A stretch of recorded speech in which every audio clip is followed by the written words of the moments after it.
श्रोताओं नमस्कार। देश में लोकसभा चुनाव हो रहे हैं। 7 चरणों में लोकसभा चुनाव पूरे होंगे।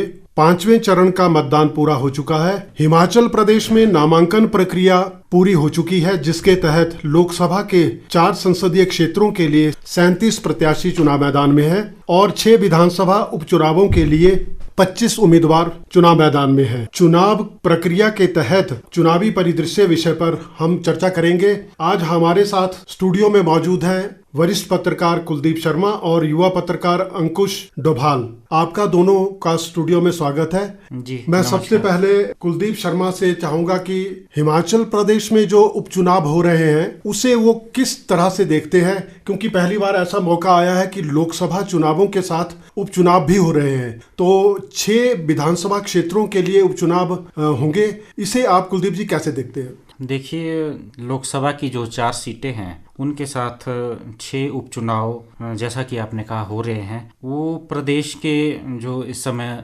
सियासी जो आप कह लीजिएगा समीकरण कह लीजिएगा या जो विधानसभा में जो अंक गणित रहता है उसके लिहाज से महत्वपूर्ण है। उसका कारण ये है कि जो राज्यसभा में अभी जो ताजा सियासी घटनाक्रम घटा, कांग्रेस के जो 6 जो विधायक रहे हैं, पूर्व विधायक अब कह लीजिएगा आप, उन्होंने क्रॉस वोटिंग की और बाद में वित्त विधेयक पे उनकी जो अब्सेंस रही उसके कारण उनकी सदस्यता गई और उनके साथ जो है 3 निर्दलीय विधायकों ने भी राज्यसभा में भाजपा के पक्ष में मतदान किया। और उसके बाद जैसे जैसे राजनीति या सियासी घटनाक्रम आगे बढ़ा तो उन्होंने भी पहले कांग्रेस के जो बागी थे उन्होंने भाजपा की सदस्यता ग्रहण की, 3 निर्दलीयों ने भी भाजपा की सदस्यता ग्रहण की। और जहां तक आपने कहा कि जो 6 उपचुनाव हो रहे हैं उसमें कहीं ना कहीं प्रदेश का जो ये कह लीजिएगा कि जो सियासी संतुलन या प्रदेश जो सुखविंदर सिंह सुक्खू के नेतृत्व में आगे चल रही है वो काफ़ी कुछ निर्भर करता है। हालांकि जो अभी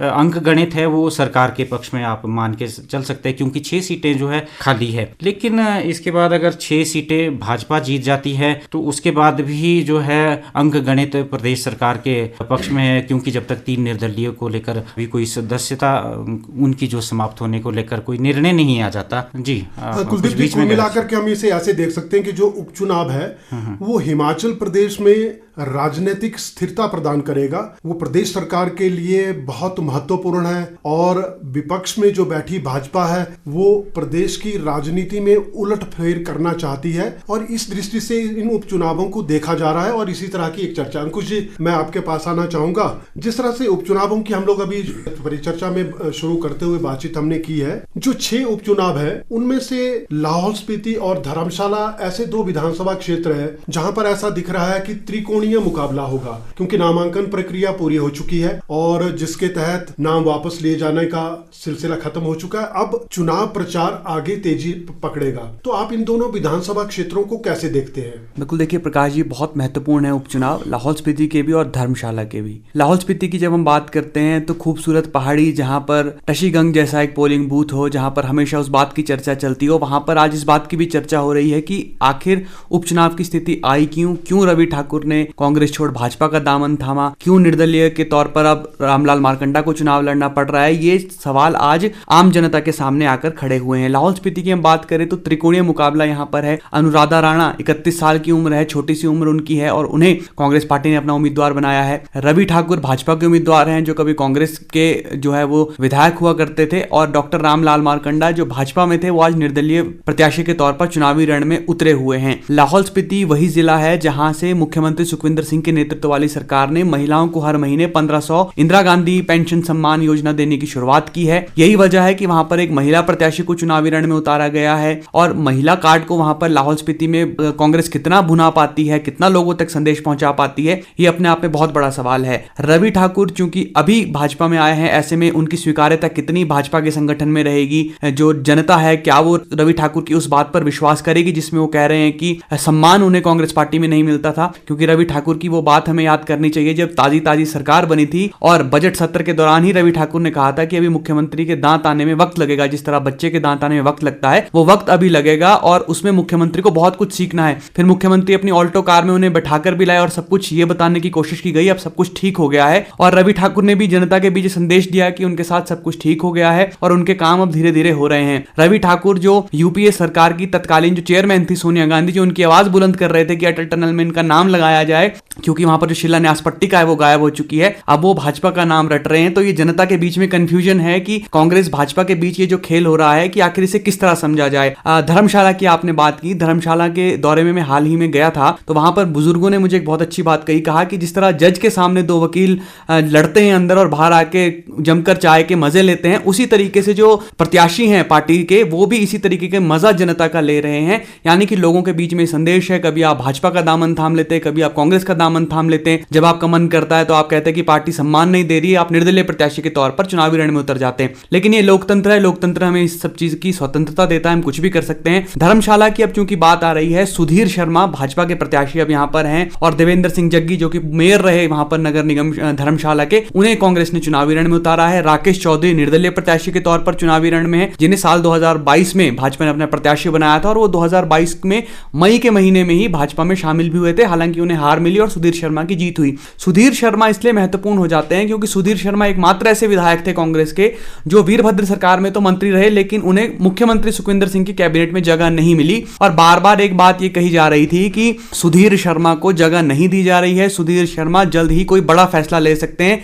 लेकिन ये किसी को ऐसी उम्मीद नहीं थी कि सुधीर शर्मा इतना बड़ा फैसला लेंगे। पहले क्रॉस वोटिंग करेंगे और उसके बाद विप के उल्लंघन के चलते उनकी सदस्यता जाएगी। फिर हमने देखा कि मामला सुप्रीम कोर्ट तक गया, मामला सुप्रीम कोर्ट में ही था, उस बीच ही तीनों जो सभी 6 विधायक थे उन्होंने इस जो है सदस्यता वो भारतीय जनता पार्टी की ग्रहण कर ली और बाद में अपनी जो एप्लीकेशन थी, जो उन्होंने याचिका दायर की थी, उसे भी विड्रॉ कर लिया। तो हिमाचल का जो चुनावी रण है ये बहुत दिलचस्प है। और एक बात और जो बिल्कुल खास हो जाती है इसमें कि लोगों को उम्मीद नहीं थी कि यहां पर उपचुनाव भी लोकसभा चुनाव के साथ होंगे, क्योंकि ज्यादातर लोगों का यह मानना था, जो जानकार थे वो भी ये मान रहे थे कि चूंकि ये मामला सुप्रीम कोर्ट में, ऐसे में चुनाव आयोग अभी यहां पर उपचुनाव की घोषणा वो नहीं करेगा, लेकिन उपचुनाव की घोषणा हुई और हम देख रहे हैं कि रण दिलचस्प है। और जिस तरह से आप जिक्र कर रहे थे कि सरकार कितनी मजबूत होगी, सरकार के पास कितना अच्छा नंबर आएगा, ये चुनाव उस लिहाज से बेहद महत्वपूर्ण हो जाते हैं। और लोकतंत्र में तो जितनी ज्यादा सीटें किसी सरकार के पास हो उसके लिए ज्यादा उतनी ज्यादा सुरक्षित रहेगी। प्रकाश जी, कुलदीप जी, इन चुनावों में एक चीज बहुत देखने में नजर आ रही है, जो उपचुनाव है हम उनकी बात कर रहे हैं अभी, कि कांग्रेस के जो विधायक थे 6, मतलब इस तरह का राजनीतिक परिदृश्य बना कि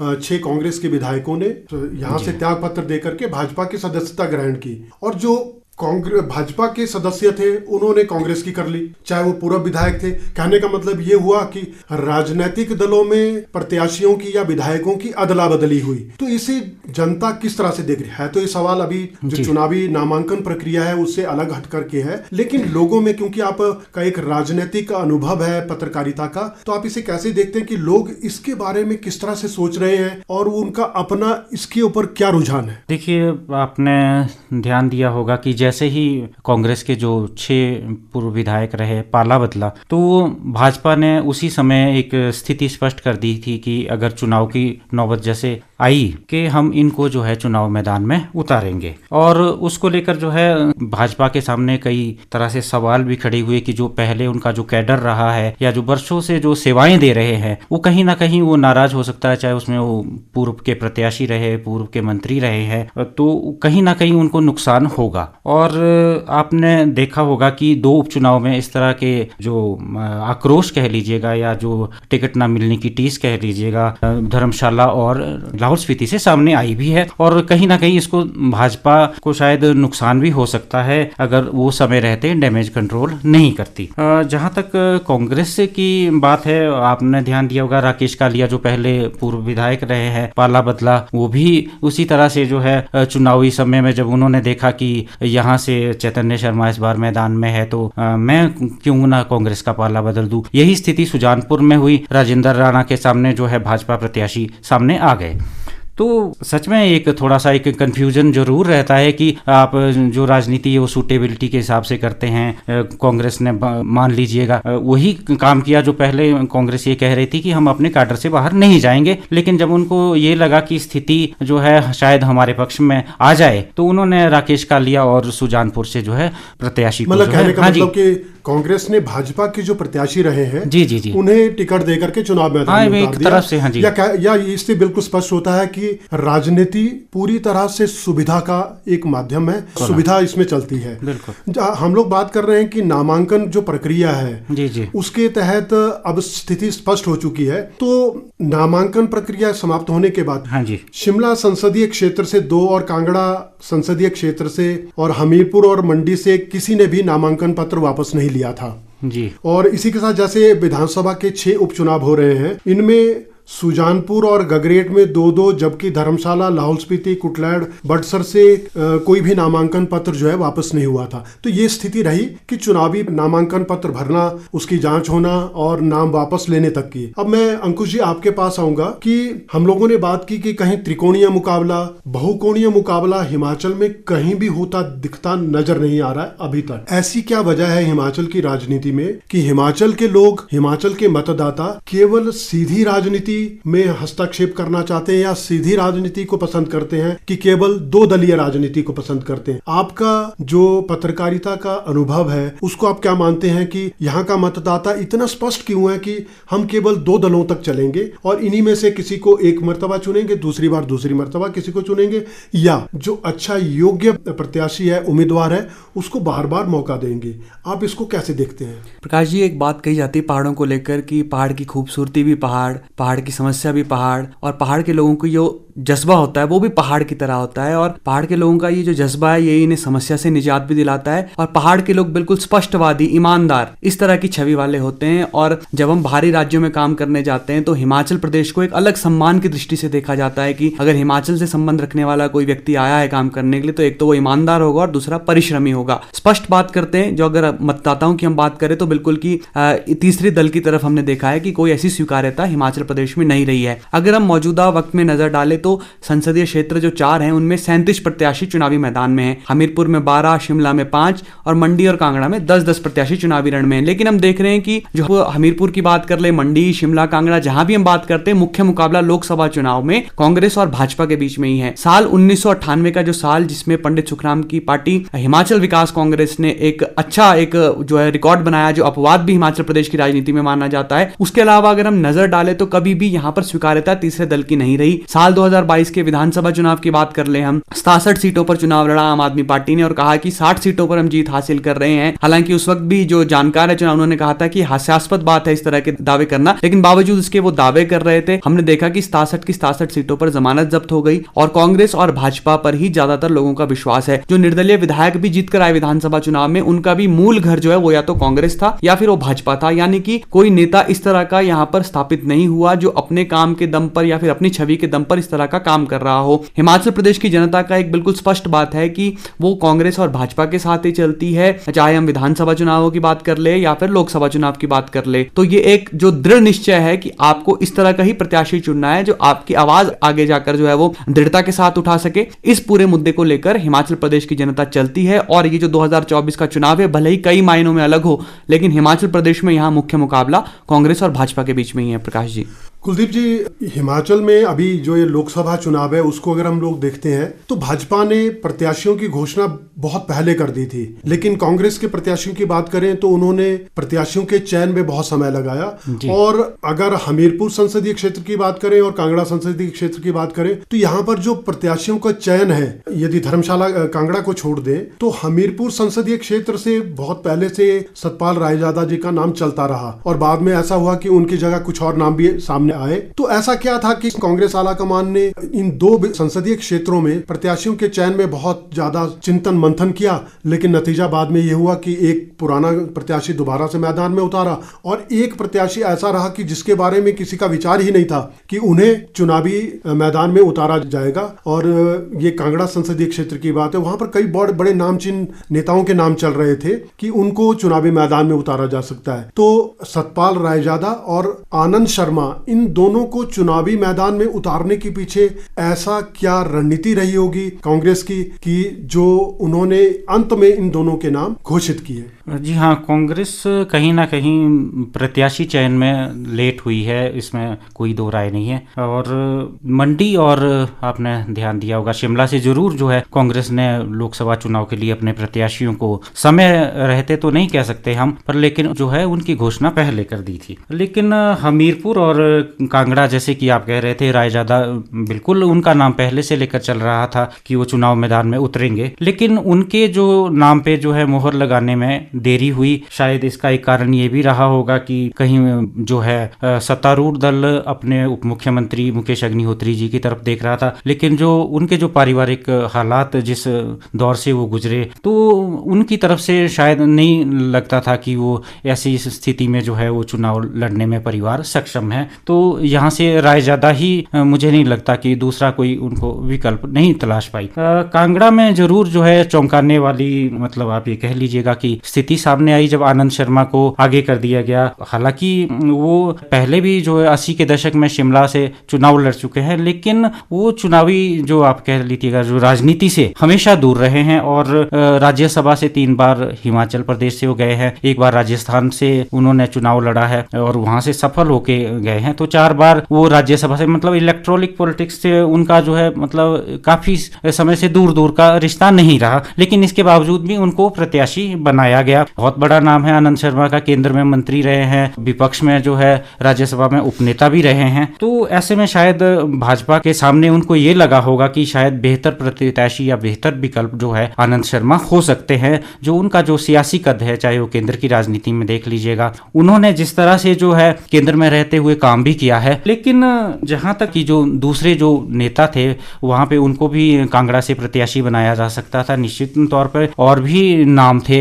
हालांकि उसमें एक एक करके आपने देखा होगा कि आर एस बाली का नाम भी सामने आया, लेकिन उन्होंने उनका एक पत्र भी वायरल हुआ जिसमें उन्होंने कहा कि मैं अपने विधानसभा क्षेत्र में अपना जो है समय देना चाहता हूं, और अगर पार्टी चाहे तो उनको आप उतार भी सकते हैं, लेकिन उसके लिए उनकी राय ली जाए। थोड़ा इससे हटके मैं ये भी कहूंगा कि जो मंडी संसदीय क्षेत्र में प्रतिभा सिंह ने भी जो है खुद को जो है चुनाव प्रक्रिया से अलग रहने की बात कही। उनकी तरफ से 2-3 बातें सामने आई कि एक तो जो संगठन की जो कार्यशैली है या जो सत्ता संगठन में आप ये कह लीजिएगा कि तालमेल की कमी जो है उसकी ओर उन्होंने संकेत किया। लेकिन बाद में जो चुनाव परिदृश्य ऐसा बदला कि उनके जो बेटे हैं जो प्रदेश सरकार में लोक निर्माण मंत्री है, वो जो है चुनावी जंग में उतर गए। कहीं ना कहीं कांग्रेस में जरूर जो है टिकटों को लेकर एक अंदर से भी जो एक कश्मकश रही है कि कोई चुनाव मैदान में नहीं उतरना चाहते थे। फिर बाद में प्रत्याशी चयन में देरी हुई, चाहे वो उपचुनाव की बात कह लीजिएगा चाहे संसदीय क्षेत्र की। और इसका जो फायदा है जो भाजपा को जरूर मिला कि उनको जो है डैमेज कंट्रोल करने का समय मिला, क्योंकि जो 6 उपचुनाव में जो उन्होंने प्रत्याशी जो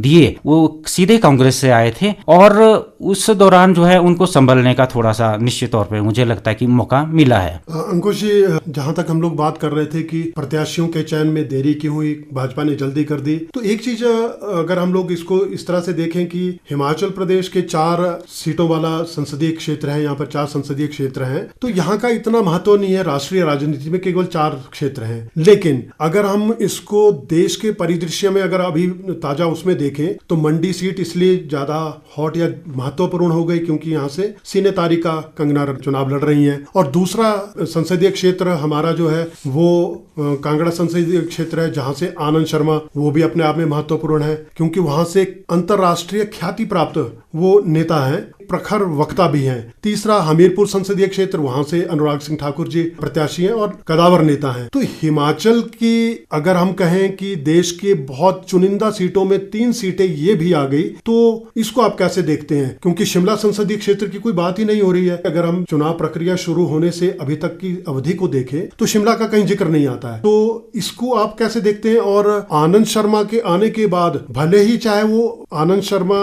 कांगड़ा के चुनावी रण के के कभी स्थापित नेता नहीं रहे हैं, लेकिन वो किस तरह से कनेक्ट या जनमानस के साथ कैसे समन्वय स्थापित कर रहे हैं? बिल्कुल प्रकाश जी, देखिए छोटा राज्य है लेकिन बड़ा प्रभाव रखता है। भारतीय जनता पार्टी के राष्ट्रीय अध्यक्ष जगत प्रकाश नड्डा हिमाचल प्रदेश से आते हैं। प्रधानमंत्री नरेंद्र मोदी कहते हैं कि गुजरात के बाद उनका कोई घर है तो वो हिमाचल प्रदेश है। अनुराग ठाकुर, आनंद शर्मा, कंगना रनौत, यानी कि हिमाचल प्रदेश एक वीआईपी राज्य तो है, इस बात में कोई दो राय नहीं है। अनुराग ठाकुर की सीट से अगर हम शुरुआत करें तो अनुराग ठाकुर 50 साल की उम्र में अगर चुनाव जीतते हैं तो 5वीं बार सांसद बनने वाले चंद नेताओं की सूची में शुमार हो जाएंगे। अनुराग ठाकुर ने किन परिस्थितियों में अपना पहला उपचुनाव लड़ा, जब वो नहीं चाह रहे थे कि वो चुनावी राजनीति में आए, उससे शुरुआत करने वाले जो अनुराग ठाकुर हैं, आज वो देश की राजनीति का एक चमकता सितारा है, ये हर कोई मानता है। अनुराग ठाकुर ने अपना नाम न सिर्फ देश की राजनीति में बल्कि अंतर्राष्ट्रीय पटल पर भी स्थापित किया। वो अनुराग ठाकुर जिसने अपना नाम धर्मशाला में भारत पाकिस्तान के मैच की शुरुआत के साथ बनाया था, वो आज राजनीति में एक चमकता सितारा बन चुका है। और कहीं भी प्रधानमंत्री नरेंद्र मोदी के नेतृत्व वाली सरकार की बात रखनी हो या फिर विपक्ष पर निशाना साधना हो, वहां पर अनुराग ठाकुर को ही आगे किया जाता है। आनंद शर्मा जो है वो बहुत महत्वपूर्ण हो जाते हैं। 71 साल की उम्र में कोई नेता पहली बार चुनाव लड़ने को उतर रहा हो, लोकसभा चुनाव, और पहले जबकि आपका जो अनुभव रहा हो चुनाव लड़ने का वो अच्छा ना रहा हो, उसमें आपको हार मिली हो, आनंद शर्मा ने खुद चुनाव लड़ना चाहा या फिर आनंद शर्मा को चुनाव लड़ाया गया, ये तो कांग्रेस के भीतर ही बात छिपी होगी। लेकिन आनंद शर्मा अब यहाँ पर जो कांगड़ा में प्रचार कर रहे हैं, जो वहां पर उन्होंने फैशन इंस्टीट्यूट दिया है, इसके अलावा जो चाय से जुड़ा हुआ इंस्टीट्यूट वहां पर है वो उन्होंने वहां पर लेकर आया है। और मुख्यमंत्री सुखविंदर सिंह एक प्रचार कर रहे हैं कि आनंद शर्मा जब मंत्री थे तो उन्हें मिलने नहीं जाना पड़ता था। जो आनंद शर्मा को एक बार फोन पर कुछ कह दिया जाए तो आनंद शर्मा फोन पर ही सारे काम कर दिया करते थे। लेकिन दूसरी तरफ भाजपा का प्रचार यह है कि आनंद शर्मा तो एक वीआईपी नेता है, आनंद शर्मा तो खुद को हाथ लगाया जाना भी पसंद नहीं करते। राज्यसभा सांसद हर्ष महाजन, उनसे मेरी हाल ही में बातचीत हुई तो उन्होंने कहा कि वो तो उनके नेता रहे आनंद शर्मा को तो कोई हार भी नहीं पहना सकता था। तो आनंद शर्मा इस तरह के वीआईपी नेता हैं। तो आनंद शर्मा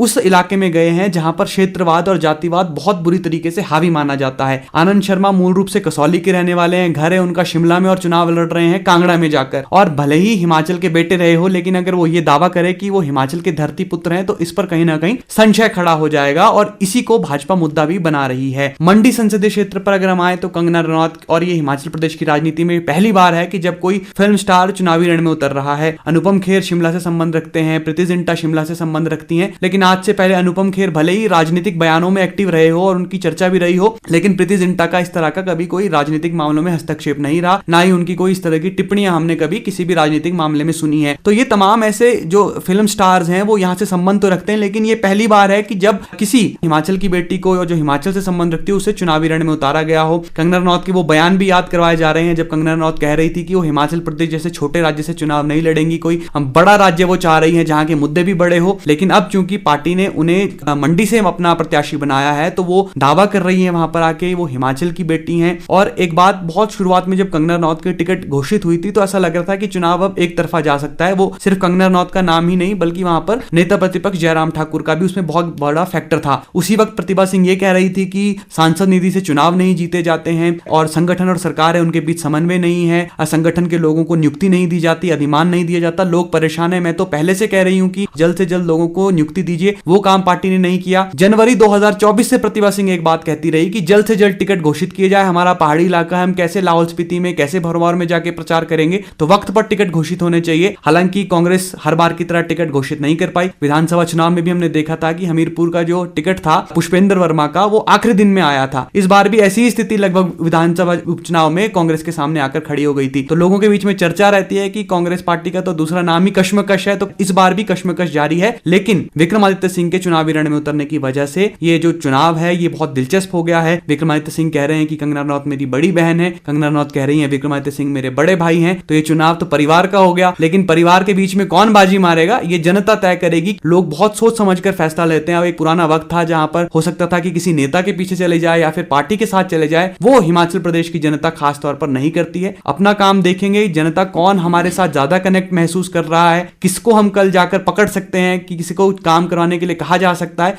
वो बहुत चुनाव में फैक्टर अहम हो जाते हैं। प्रकाश जी, कुलदीप जी, हम लोग जिस तरह से नामांकन प्रक्रिया पूरी होने के बाद चुनाव प्रचार अब जैसे जैसे गति पकड़ेगा उसके परिप्रेक्ष्य में प्रत्याशियों के बारे में चर्चा कर रहे हैं। एक बड़ा नाम कांग्रेस की तरफ से आता है कि जो बड़सर विधानसभा से इस वक्त भाजपा के प्रत्याशी हैं इंद्रदत्त लखनपाल, और एक नाम आता है लाहौल स्पीति से रवि ठाकुर का। ये दोनों भाजपा के प्रत्याशी हैं और इनकी पृष्ठभूमि कांग्रेस की रही है। तो हम केवल इनकी व्यक्तिगत जो राजनीतिक यात्रा रही है, आप उसको कैसे देखते हैं? इन्होंने पीढ़ियों से चली आ रही को राजनीतिक विरासत को अचानक कैसे तिलांजलि देकर के एक नए विचार के साथ जुड़ना जरूरी समझा, या उसकी इनको क्या ऐसी आवश्यकता आन पड़ी थी? जी हाँ, आपने जिक्र किया इंद्रदत्त लखनपाल का, आपने जिक्र किया रवि ठाकुर का, तो एक ऐसे जो कांग्रेस के सदस्य रहे हैं जिनके बारे में आप ये समझ लीजिएगा कि दूसरे दल में ये लोग जाए तो आप परिकल्पना भी नहीं कर सकते। इंद्रदत्त लखनपाल जी खुद शिमला से पार्षद रहे हैं और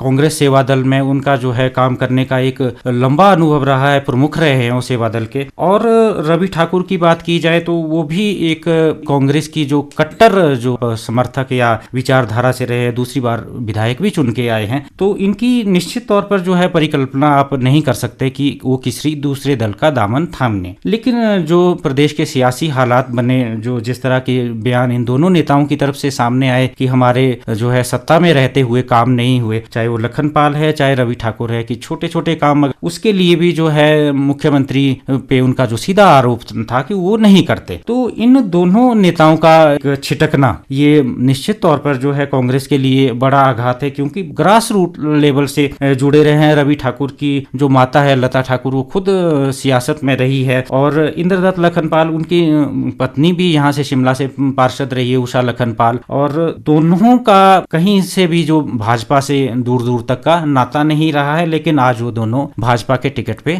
चुनाव लड़ रहे हैं। तो निश्चित तौर पर ये कांग्रेस के लिए एक सेटबैक है और भाजपा इसी का लाभ जो है उठाना चाहती है। लेकिन लाहौल स्पीति में जो भाजपा के सामने एक मुश्किल आ गई है वो है डॉक्टर रामलाल मारकंडा, जो जिनका लंबा सियासी अनुभव रहा है। हिविका से वो निकले हैं, तब से लेकर मंत्री भी रहे हैं, जयराम सरकार में रहे हैं, धूमल सरकार में मंत्री रहे हैं। तो कहीं ना कहीं उन्होंने, आप ये कह लीजिएगा कि मुकाबले को तिकोना कर दिया है। और बड़सर में इस समय जो है 3 प्रत्याशी कुल मिलाकर चुनाव मैदान में है, जिसमें इंद्रदत्त लखनपाल के सामने जो है कांग्रेस की तरफ से सुभाष चंद है और एक इंडिपेंडेंट है। तो मेरे हिसाब से जो है वहां का मुकाबला एक सीधी टक्कर आप देख सकते हैं, और वही जो स्थिति लाहौल स्पीति में है, यहाँ तिकोनिया मुकाबला आप देख सकते हैं। अंकुश जी, जिस तरह से हम लोग चुनावी चर्चा कर रहे हैं कि अभी तक की स्थिति क्या है, क्योंकि नामांकन प्रक्रिया पूरी हो चुकी है। आमतौर पर राजनीतिज्ञ या राजनीति की समझ रखने वाले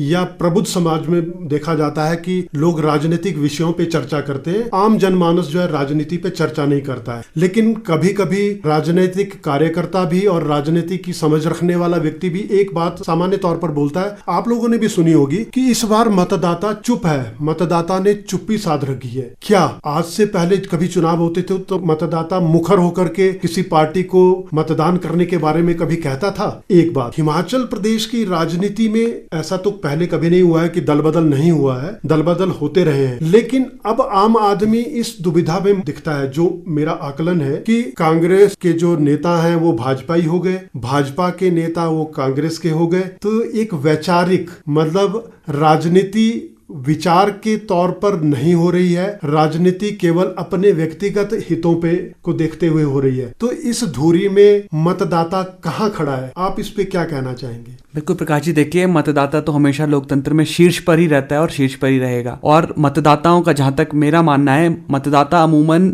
चुनाव के दौरान चुप ही रहते हैं, और जो चुप रहता है वो जो समुद्र भी हमने देखा कि किस तरह शांति से बहता है, लेकिन कितना विशाल समुद्र होता है। इसी तरीके के विशाल विचार लेकर मतदाता भी देश का, प्रदेश का शांति से बैठा रहता है। ये आपने बिल्कुल एक अच्छा पॉइंट उठाया कि जो मतदाता है वो असमंजस की स्थिति में है। अब तो हमें नेताओं से बात करते वक्त भी सोचना पड़ता है कि कौन सी पार्टी से आया होगा। जो कल तक कांग्रेस के थे वो भाजपा के हो गए, जो भाजपा के वो कांग्रेस के हो गए। विचार की एक आपने बात की, देश में कहा जाता है कि विचार की राजनीति होती है, लेकिन विचार छोड़कर ही जब नेता नेता चले जाए, अपने संगठन को, अपने कार्यकर्ता को छोड़कर चले जाए, तब जो सवाल खड़े उठना है वो बिल्कुल लाजमी है। जनता का सवाल पूछना बनता है कि आप क्यों अपना व्यक्तिगत फायदा देखते हुए चले गए। हालांकि किसी भी जितने भी विधायक छोड़कर गए हैं या फिर जो प्रत्याशी छोड़कर गए हैं, उन्होंने किसी ने भी ये नहीं कहा कि वो अपने लिए छोड़कर गए, वो हमेशा ही जनता की बात करते हैं। और अगर निर्दलीय प्रत्याशी के तौर पर चुनाव लड़ रहे हैं तो भी यही कहते हैं कि जनता के कहने पर लड़ रहे हैं। तो जनता के सिर पर ठीकरा फोड़ा जाता है, लेकिन जनता जब ठीकरा फोड़ती है तो नेताओं की परेशानी अपने आप में जो है वो बढ़ जाती है। और ये जो चुनाव है ये बताएंगे आने वाले वक्त में जब परिणाम आएगा